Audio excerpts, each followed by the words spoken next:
এটা আমাদের মা ছেলের যৌথ উদ্যোগের রান্নার ভিডিও। বেশ কিছুদিন আগের ভিডিওটি এডিট করতে একটু সময় লেগেছে, সেই কারণে ভিডিওটা এতদিন পরে দেওয়া।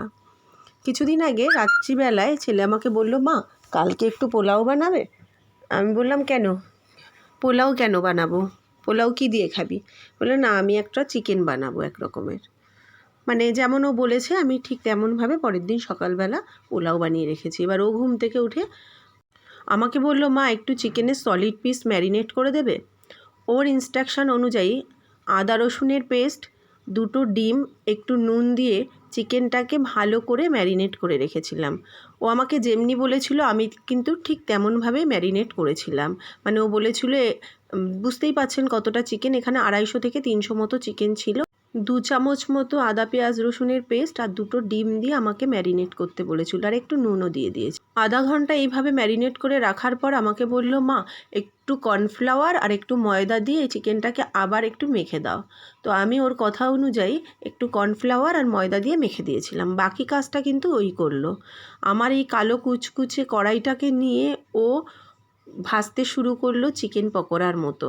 আমি ওর পাশেই দাঁড়িয়েছিলাম, আমি দেখছিলাম ও কীভাবে করে চিকেনটা।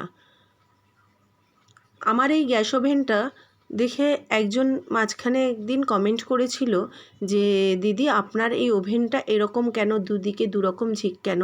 অ্যাকচুয়ালি আমার এই গ্যাস ওভেনটা বহু পুরনো। আমার হাজব্যান্ড যখন 6-7-এ পড়ে, হয়তো তার থেকেও ছোট হবে, তখন বনগাঁয় প্রথম গ্যাস আসে, আর আমার শাশুড়ি মায়ের প্রথম গ্যাস ওভেন এটা। তো যেহেতু মায়ের হাতের প্রথম গ্যাস ওভেন আর গ্যাস ওভেনের কোনো সমস্যা নেই, সেই কারণে এই ওভেনটা দিয়েই আমি রান্না করি এবং আমার বেশ ভালো লাগে পুরোনো দিনের জিনিসপত্র ব্যবহার করতে। আর একটা ঝিক, মানে কালো যে লোহার ঝিক হতো, একটা ঝিক আমার হাতের থেকেই পড়ে ভেঙে গেছিলো বহুদিন আগে। তো আমি সেই কারণে একটা স্টিলের ঝিক কিনে নিয়েছিলাম। তো যেহেতু আমার রান্নাবান্না করতে কোনো অসুবিধা হয় না এই ওভেনটাতে, সেই কারণে আমি আর চেঞ্জ করিনি।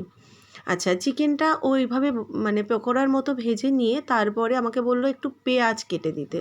সামান্য একটু তেলের মধ্যে, মানে সাদা তেলের মধ্যে দেখলাম কুচানো পেঁয়াজটাকে ও হালকা ভেজে নিল, মানে পেঁয়াজের কালারটাও চেঞ্জ করেনি। তার মধ্যে টমেটো সস, সোয়া সস আর চিলি সস দিয়ে চিকেনটাকে দিয়ে দিল, আর আমাকে বলল একটু গোলমরিচের গুঁড়ো ওর মধ্যে অ্যাড করে দিতে। আমি দিয়ে দিয়েছিলাম। ও কিন্তু নুন দেয়নি, নুন আমি যা চিকেনে ম্যারিনেট করার সময় দিয়েছিলাম আর ওই সসের মধ্যে যা নুন ছিল সেটাতেই রান্না হয়েছে।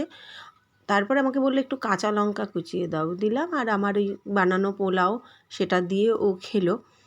যাই হোক, রিক মাঝে মাঝে রান্না করে, আমার বেশ ভালো লাগে। একটা কারণেই ভালো লাগে, আমার অবর্তমানে অন্তত গ্যাস জ্বালিয়ে রান্না করে খেতে পারবে।